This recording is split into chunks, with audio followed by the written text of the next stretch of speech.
This is the fourth part of my videos about the moon, and to be able to fully understand what I'm saying here, I strongly advise watching the other 3 parts first.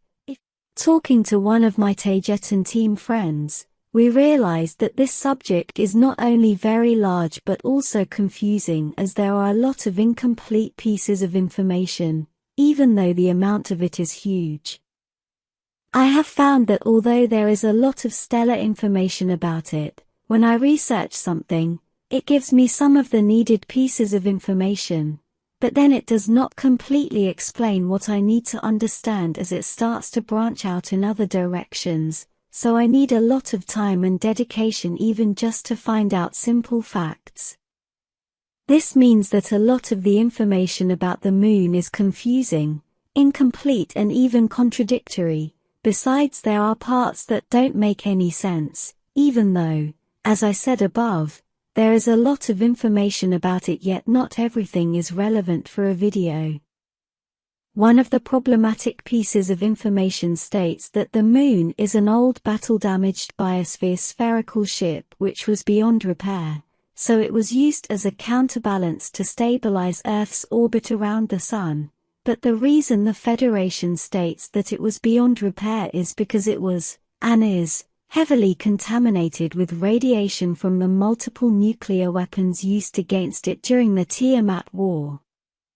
This is circumstantially backed up by evidence of nuclear explosions, including the presence of radiation in several old archaeological sites on Earth in the Middle East, for example in Mohenjo-Daro ruins in Pakistan, or in the Rajasthan territory in northwestern India, which their dates more or less coincide with the 12,500-year-old Tiamat War, also taking into account that dating anything that far back in time is nearly impossible, because the duration of any unit of time is not a constant. So how long a day lasted thousands of years ago is impossible to calculate accurately. Some researchers on Earth have placed the dates of those ancient nuclear detonations as early as 2,500 years ago, but as dating is a mess, they may very well coincide anyway. And dating is a mess not only because time is not a constant, but also because on Earth scientists mostly use carbon-14 to determine the age of something, and that method is known for being extremely unreliable. The problem I see with this is that according to Taygetan archives about the Tiamat War, is that both sides in the conflict had access to much more advanced weapons, and with a much higher destructive power, so nuclear weapons are something that I feel smells like coming from the governments of the Earth Matrix, and as something much more recent, yet, contradicting this, there is evidence of used nuclear weapons on Earth thousands of years ago. And the Federation archives state that they were detonated during the conflict.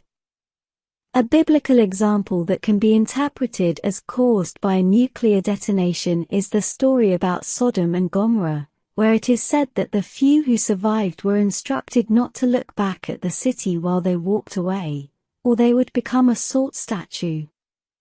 And another interesting example is found in the Sanskrit text Mahabharata, which describes total devastation with descriptions that exactly match those of a nuclear war, including a weapon release procedure identical to the one that would be used. As it is stated there were blasts more brilliant than 1,000 suns, and the bodies of the victims were consumed and turned into dust. Adding to this, it states that the individuals who survived these blasts lost their hair and fingernails shortly after, and the land was contaminated as well as all their food supplies. Other researchers state that the radiation found in those archaeological sites, although 10 times stronger than normal, others say 50 times more, could still be coming from natural causes. I could quickly know if this is so, if I had access to the exact kind of radiation found in those places, but my research efforts have been futile so far.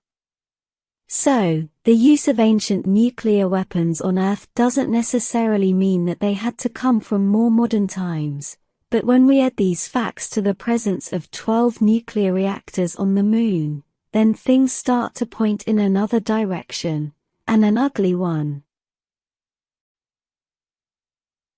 The use of modern nuclear reactors on the moon to power the Van Allen belts, and to sustain Earth's existential frequency low obviously points to human intervention, and it is easy to conclude that the Earth's cabal had something to do with the installation of those reactors, as they had all the motivation to do so, because as usual what they are interested in is to manipulate and control the human population into submission, and into always being in a low-frequency mind state. Although contradicting this is that the information I have about those lunar nuclear reactors indicates that they are quite ancient, at least a few thousand years old, yet, the kind and type of those are 8 pressurized water reactors, or PWR, and the other 4 of them are fast neutron reactors, which are modern-day technology. Then, returning to dates that don't match, the fact that those nuclear reactors on the moon are ancient does not mean that they didn't originate recently, as from the 20th century even, because if the Earth's cabal was who installed them there on the moon they would have used the secret space program, and that includes the use of advanced portals and temporal manipulation as well as time travel, and would have needed the full cooperation of the local Galactic Federation authorities, if not their full cooperation as well. Why the moon's systems are not being powered by zero-point reactors is not clear. They would be the simplest, cleanest, and most reliable option, but it does point in the direction of the Galactic Federation cooperating with the Cabal on Earth, so you can understand, or imagine the ramifications of this. Another contradicting point is that even though the moon is said to be highly contaminated with radiation, there is a lot of Federation activity going on there all the time. From here it is easy to see a lot of starship traffic coming in and out of the moon. When I asked about this, I was told that the heavily contaminated levels were the deeper ones, and not the more superficial hangars and installations. But I don't find this very convincing because if there was a nuclear attack against the moon, logic suggests that the surface areas would be the most affected ones, and not the internal levels unless someone managed to detonate a device, or devices well inside.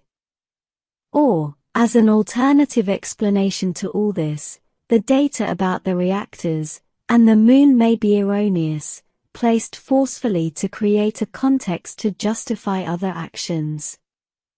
Nowadays we already know that much of Earth's history, if not all, is fabricated and all the dates are wrong as well, and I transfer this to the information about the moon as well.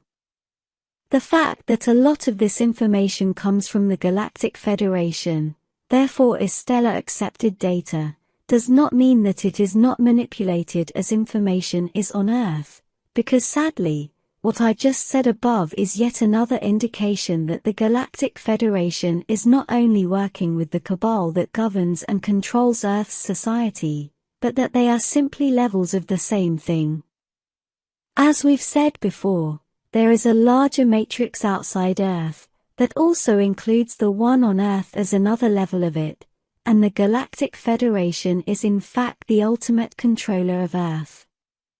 And I must insist that if dates don't coincide perfectly, it does not mean anything because the Galactic Federation uses time travel, manipulation, and portals all the time.